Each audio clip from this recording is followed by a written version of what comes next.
خوشبو کیوں ہے، ٹھنڈک کیوں ہے، دل کیوں لگتا ہے؟ وہ کہتے ہیں عرصہ ہوا طیبہ کی گلیوں سے وہ گزرے تھے، اب تک ان گلیوں میں خوشبو ہے پسینے کی۔ عرصہ ہوا طیبہ کی گلی، تو اگر کسی نے حسن سے پیار کرنا ہے تو پھر وہ جبر نہ کرے، وہ آئے نہ میرے رسول سے پیار کرے، آئے نہ حضور کی سادگی سے پیار کرے، آئے نہ میرے رسول کریم کے بظاہر کچے گھر سے پیار کرے، آئے نہ حضور کے سادے لباس سے پھوٹنے والی نورانیت سے پیار کرے۔ اگر حسن سے پیار کرنا ہے تو صحابہ کہتے ہیں ہم نے دیکھا ہے چاند چمکتا، حضور کے مقابل چمکتا دیکھا ہے، لیکن حضرت جابر بن سمرہ کہتے ہیں مجھ سے قسم لے لو جب حضور کے چہرہ نور سے کپڑا ہٹتا تھا چاند منہ چھپاتا پھرتا تھا۔ ہم نے دیکھا ہے چاند کی روشنی ماند پڑتی تھی چاند کی روشنی۔ عرب کی چاند جب وہ کسی نے نا کہا ہے قیامت کے نقشے سارے بدل جانے ہیں، تو کہا کیسے بدلیں گے؟ حضور کی دعا سے، نبی پاک کی سفارش سے، یا سارے انبیاء مل کے عرضیاں پیش کریں گے؟ تو نہیں، اس نے کہا بس حضور نے جب آ جانا ہے نا، جب وہ بس نا ایک بکل مار کے نا، ویسے بھی سونا پیس بٹامنے جاندا ہے، جب آ جانا ہے نا انہوں نے، تو آنے سے ہی نا چہرہ ہی دیکھ کے وہ تبدیلی آ جائے گی ماحول میں۔ کچھ لوگوں کے آنے سے ہی تبدیلی۔ مجھے ایک دوست مدینے میں کہنے لگے بڑی باتیں سوچ کے آیا تھا، بڑا کچھ ذہن میں تھا، یہاں آ کے ہوا کیا ہے؟ میں نے کہا اتنے نہیں بولیا جاندہ، نالے اتنے نا دو باتیں ہیں، ایک تے بولیا جاندہ نہیں تے دوجی گل ہے بولن دی لوڑ ہی نہیں رہندی۔ میرے امام نے کہا لب واہ ہے آنکھیں بند ہیں پھیلی ہے جھولیاں، لب واہ ہے، چپ بولنا نہیں، لب واہ ہے آنکھیں بند ہیں اور پھیلی ہیں جھولیاں۔ اکھاں میٹ لو، چپ کر جاؤ تے چولی اگے کرو، دسو چاہیے کیجئے۔ لب واہ ہیں آنکھیں بند ہیں پھیلی ہے جھولیاں، کتنی مزے کی بھیک تیرے پاک در کی ہے۔ اگر کسی نے حسن سے پیار کرنا ہے تو پھر آئے نہ میرے رسول پاک سے کرے، آئے نہ حضور سید عالم سے کرے، آئے نہ رسول کریم کی رعنائیوں سے کرے۔ کچھ لوگوں کو نا اس بندے سے پیار ہوتا ہے جس کے پاس علم و حکمت بڑی ہوتی، کہتے ہیں یار بندہ دانا ہے، بڑا خوبصورت شاعر ہے، بڑا اچھا ادیب ہے، بڑا اچھا خطیب ہے، بڑا اچھا بولتا ہے، بڑا فصیح و بلیغ ہے، بڑی اعلیٰ بات کرنے والا ہے، بڑا با کمال ہے، اور دنیا کے بڑے بڑے اسکالروں کو پڑھنے والوں اور کائنات کے بڑے بڑے ادیبوں کے جملے رٹنے والوں اور بڑے بڑے شعر و ادب کی دنیا میں جینے والوں اور بڑے بڑے فصیح و بلیغ گھنٹوں تک ایک عنوان پر بولنے والے لوگوں کی باتیں سننے والوں، آؤ اگر علم و حکمت سے پیار کرنا ہے تو اس کے ساتھ پیار کرو جنہوں نے دنیا میں آ کے کسی سے پڑھا نہیں پر ساری کائنات کو پڑھا دیا ہے۔ وَعَلَّمَكَ مَا لَمْ تَكُنْ تَعْلَمْ، رب کہتا ہے حبیب آپ جو نہیں نہ جانتے تھے سارا ہی آپ کو سکھا دیا ہے۔ حضور زمین پہ بیٹھے تھے، تشریف فرما تھے، کسی نے کہا یا رسول اللہ یہ سوال، رسول کریم اٹھے، امامہ سیدھا کیا، میرے محبوب نے چادر اوڑھی، کندھے پہ رکھی، منبر پہ آ کے بیٹھ گئے، فرمایا جو دل کرتا ہے پوچھو، میں ہر سوال کا جواب دوں گا، پوچھو نا جس کے جو جی میں آتا ہے۔ حضرت عمر کہتے ہیں زور سے عصر تک بیان کیا، نماز پڑھی، پھر منبر پہ، عصر سے مغرب تک حضور نے باتیں بتائیں، پھر نماز پڑھی، پھر منبر پہ، عصر سے مغرب تک کہتے ہیں کریم نے ہمیں اتنا نوازا اتنا نوازا اتنا نوازا کہ جنتی جنت میں چلے گئے، جہنمی جہنم میں چلے گئے، زندگیاں ختم ہوئیں اور قلم ٹوٹ گئے، پر تیرے اوصاف کا ایک باب بھی پورا نہ ہوا۔ آئے جس نے حکمت سیکھنی ہے مدینے والے سے سیکھے، آئے جس نے سپہ سالاری سیکھنی ہے میرے رسول سے سیکھے، آئے جس نے قیادت کے اصول سیکھنے ہیں حضور سے سیکھے، آئے جس نے اعلیٰ استاد بننا ہے صفا یونیورسٹی کے استاد سے سیکھے، آئے جس نے آقائی کے آداب سیکھنے ہیں وہ آئے نہ سیکھے۔ اگر نہ سمجھ آئے تو کروڑوں رکھنے والے عبد الرحمن ابن عوف کے آقا کی شفقت ان کے ساتھ بھی اسی طرح کی ہے۔ اور جن کی جیب ظاہری طور پر خالی ہے ان بلال کے ساتھ بھی محبوب کا تعلق اسی طرح کا ہی ہے. آئے نہ دیکھے آئے، اور رسول کریم نے نہ صرف لوگوں کو اس طرح سے حکمت سکھائی ہے، اس طرح کی حکمت سکھائی ہے کہ صرف انہیں آداب زندگی اور طور طریقے نہیں بتائے، حضور نے اس طرح کی درویشی کی، اس طرح کی سادگی بتائی کہ امیروں کا فقیر ہونے کو دل کرنے لگا، اور فقیر سمجھ لگے کہ ہم سے بڑا تو بادشاہ ہی کوئی نہیں، ہم سے بڑا تو تگڑا ہی کوئی نہیں. یہ دیکھو نا حضرت عثمان غنی امیر باپ کے بیٹے، حضرت مصعب ابن عمیر امیر ماں کے بیٹے، حضرت عبد الرحمن بن عوف امیر، لیکن کبھی مسجد کا جھاڑو، کبھی حضور کے دروازے کی نوکری. اور سجنا اویخ یار منوں دی خاطر اساں کی پیس بٹائے. ان امیروں کو نا فقیری کے ڈھب سکھائے.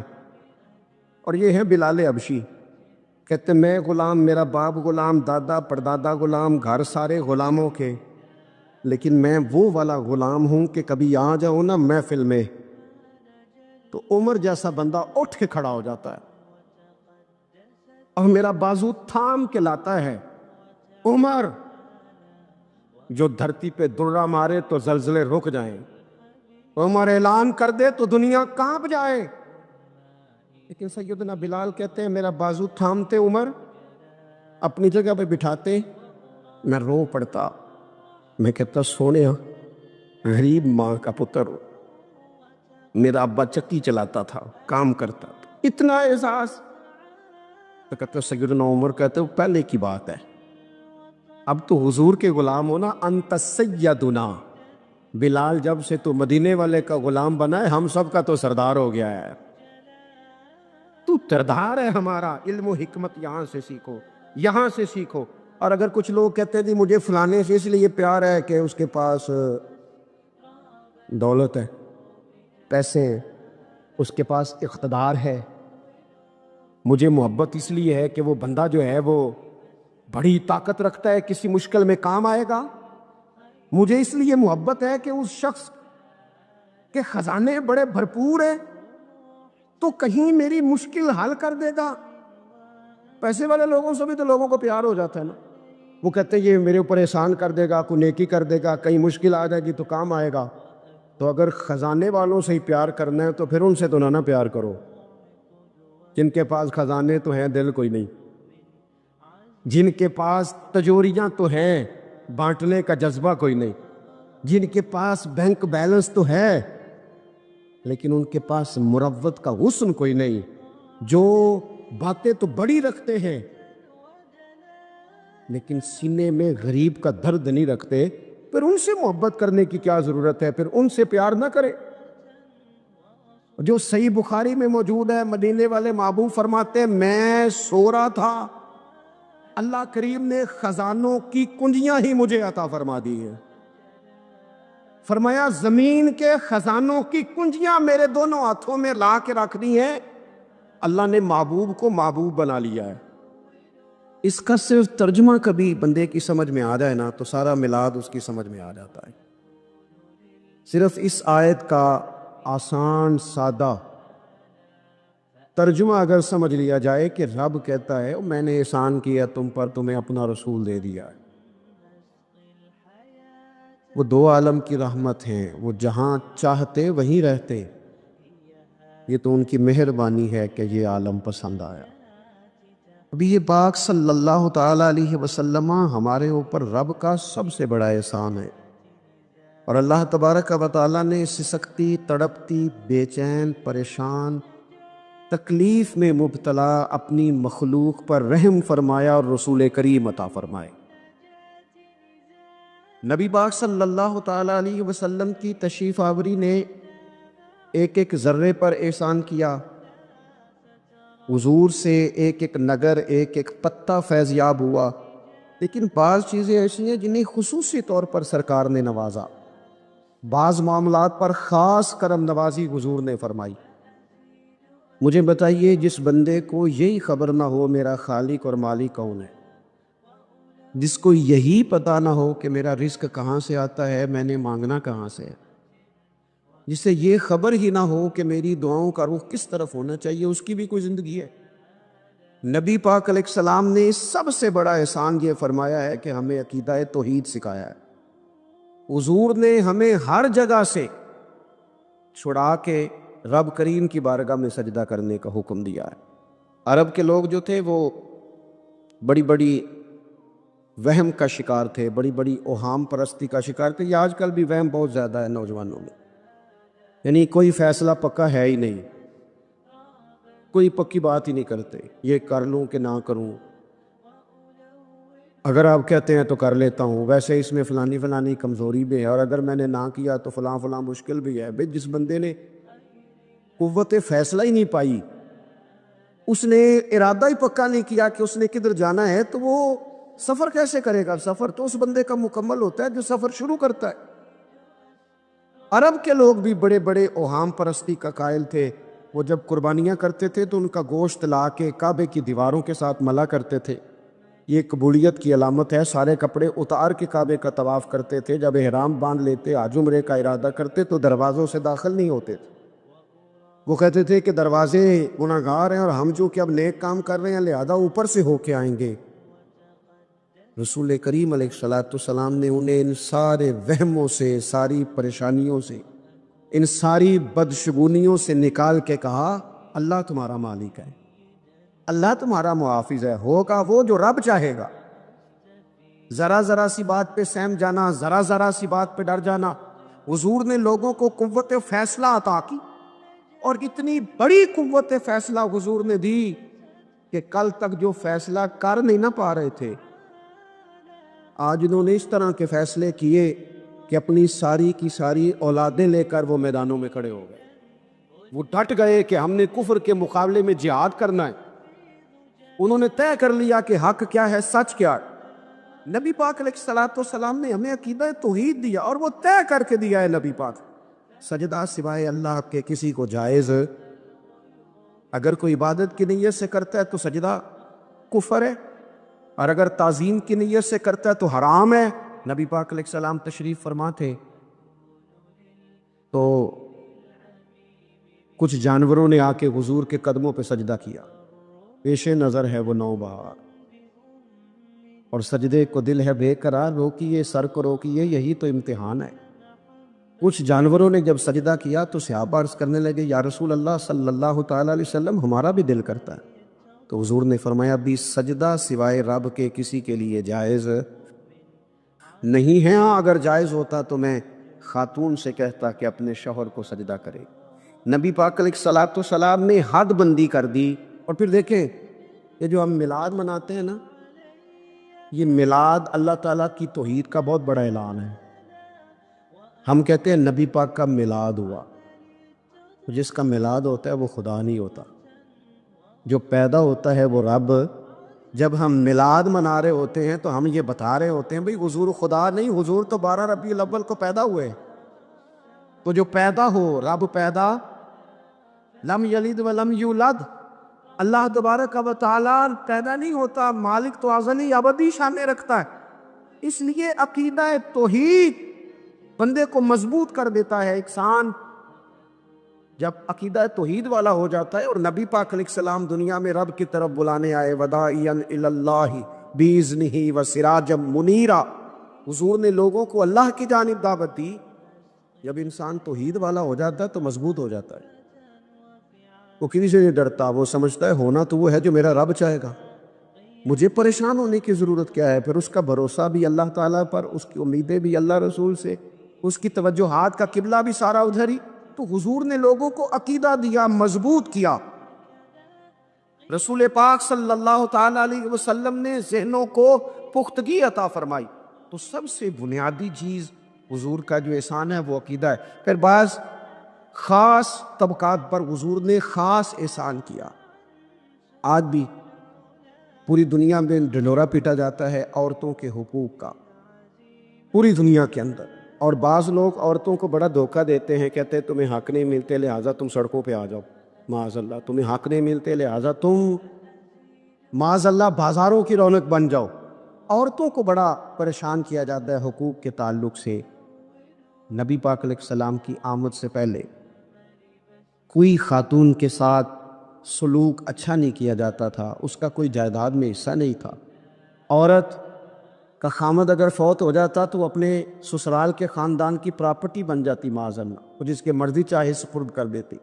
ہندوستان کے بعض علاقوں میں ایسی کبھی رسمیں بھی پائی جاتی تھی کہ بعض عورتیں اپنے خامد کے ساتھ جل جانا مناسب سمجھتی تھی کہ بعد میں کوئی زندگی تو ہوگی نہیں، اور بیوہ خاتون اور طلاق یافتہ خاتون، اس کے بارے میں تو لوگوں کا خیال تھا کہ شاید یہ خاتون بالکل سوسائٹی اور سماج کا حصہ ہی نہیں ہونی چاہیے۔ قربان جائیں، یہ اعزاز میرے نبی پاک نے دیا ہے۔ حضور نے پہلی شادی ہی اس خاتون سے کی ہے جن کا پہلے بھی نکاح ہو چکا تھا، اور خاتون کو حضور نے حقوق دیے، جائیداد میں حصہ دیا۔ کہا جو بیٹیوں کی بہنوں کی پرورش کر کے آئے گا اور اچھی پرورش کر کے انہیں روانہ کر دے گا، جس طرح میری 2 انگلیاں جڑی ہوئی ہیں میرے ساتھ جڑ کے جنت میں جائے گا۔ اور ایک روایت میں فرمایا کہ جب کسی کے ہاں بیٹی پیدا ہوتی ہے نا تو اللہ فرشتوں کو بھیجتا ہے اور وہ اس کے گرد کھڑے ہو جاتے ہیں اور گھر والوں کو سلام کہتے ہیں اور کہتے ہیں یہ ضعیفہ ایک ضعیفہ سے پیدا ہوئی ہے، یہ کمزور، یعنی صنف کے لحاظ سے کمزور نازک بچی ایک نازک ماں سے پیدا ہوئی ہے۔ فرشتے کہتے ہیں جو اس کی پرورش کرے گا نا، اللہ قیامت تک اس کی مدد کرے گا، اس کی ہمیشہ مدد ہوتی رہے۔ اور نبی پاک صلی اللہ تعالیٰ علیہ وسلم کی خدمت میں آ کے جب خواتین نے کہا تھا نا یا رسول اللہ، ہمارے تو دین دنیا کے معاملات میں مردوں کے تعلق سے کمزوری ہے، کئی دن تو ہم ویسے نماز نہیں پڑھ سکتی مہینے میں، کئی دن تو ہم ویسے عبادات کے قریب نہیں جا سکتی، جہاد پہ ہم نہیں جاتی، گواہی ہماری مردوں کے برابر نہیں، تو یا رسول اللہ صلی اللہ علیہ وسلم ہمارا بھی کوئی اعزاز ہے؟ تو حضور نے فرمایا جب کوئی خاتون حاملہ ہوتی ہے نا تو اللہ اسے اتنا ہی ثواب دیتا ہے جتنا جہاد کرنے والے کو ثواب دیتا ہے، اور جب بچہ پیدا ہوتا ہے تو اللہ تعالیٰ اسے شہادت کا درجہ عطا کرتا ہے، اور جب وہ بچوں کو دودھ پلاتی ہے تو رب اسے غلام آزاد کرنے کا ثواب عطا کرتا ہے۔ ایک دفعہ نا نبی پاک صلی اللہ تعالیٰ علیہ وسلم کی خدمت عالی مرتبت میں حضرت عائشہ صدیقہ رضی اللہ تعالیٰ عنہ نے ایک واقعہ عرض کیا۔ عرض کی حضور آج میرے ساتھ عجیب معاملہ ہوا، میں گھر میں اکیلی تھی تو ایک خاتون 2 بیٹیوں سمیت آئی، اس نے کہا کہ میں بھی بھوکی ہوں، میری بیٹیاں بھی پریشان ہیں، کھانا نہیں کھایا۔ سیدہ پاک کہتی ہیں یا رسول اللہ میرے پاس بھی 3 کھجوریں تھیں گھر میں پڑی، یہ 2 جہاں کے شاہ ہیں پر پاس کچھ رکھتے نہیں، اور 2 جہاں کی نعمتیں ہیں ان کے خالی ہاتھ میں۔ فرماتی ہیں وہ 3 کھجوریں میں نے ان 3 ماں بیٹیوں کو دے دی، ماں نے پہلے ایک کھجور دونوں بیٹیوں کو دی، پھر بچیاں وہ کھجور کھا کے ماں کی طرف دیکھنے لگی تو جو کھجور ماں کے پاس تھی اماں نے اس کے بھی 2 حصے کر کے بیٹیوں میں بانٹ دیے۔ حضرت عائشہ عرض کرنے لگی یا رسول اللہ میں نے یہ بڑا نرالا رنگ دیکھا ہے، ماں کا اپنے بچوں سے پیار کا انداز۔ جو حضور کی پناہ میں آ جاتا ہے نا وہ بچ جاتا ہے۔ اللہ کرے آپ کو سمجھ آئے میری بات کی۔ جو حضور کی پناہ میں آ جاتا ہے وہ جو دنیا دار رہتا ہے، مالدار رہتا ہے، حضور کی پناہ میں نہیں آتا وہ بے سکون رہتا ہے۔ فرماتے ہیں یہاں دنیا میں بھی حضور کی پناہ میں آ جاؤ، آج لے ان کی پناہ۔ اور آج دلیل آپ نے ابن ماجہ کی حدیث لکھی ہے، حضرت تمیم داری حدیث کے راوی ہیں، اعلیٰ حضرت نے لکھی ہے، فرماتے ہیں جو حضور کی پناہ میں آیا بچ گیا۔ دلیل دیتے ہیں، فرمایا انسان جانور بھی آتے تھے تو بچ جاتے تھے۔ حضرت تمیم داری رضی اللہ تعالیٰ عنہ فرماتے ہیں کہ ہم کھڑے تھے، ایک اونٹ دوڑتا ہوا آیا، نبی کریم صلی اللہ علیہ وسلم کے پہلے اس نے قدموں پہ سجدے کیے، صحابہ کہنے لگے حضور ہمیں بھی اجازت دیں، فرمایا وہ تو بے زبان ہے، اسے تو پتہ کوئی نہیں، پیش نظر ہے وہ نو بہار، سجدے کو دل ہے بے قرار، روکیے سر کو روکیے یہی تو امتحان ہے۔ فرمایا اسے کیا پتا، تم تو مکلف ہو شریعت کے، تمہیں اجازت نہیں ہے۔ اور اعلیٰ حضرت نے 2 ٹوک لکھا ہے، فرمایا سوائے خدا کے کسی کو تعظیمی سجدہ بھی حرام ہے، یہ نوٹ کر لیں میری بات۔ اور اعلیٰ حضرت نے فتاوی رضویہ میں لکھا ہے کسی قبر پہ جاؤ تو 4 ہاتھ دور کھڑے رہو، اللہ کرے آپ کو سمجھ آئے، کتنے ہاتھ؟ 4 ہاتھ دور کھڑے رہو، سورۃ فاتحہ پڑھو، درود شریف پڑھو، جس قبر پہ گئے ہو ان کی روح کو اصال ثواب کر، ان کے وسیلے سے دعا مانگو۔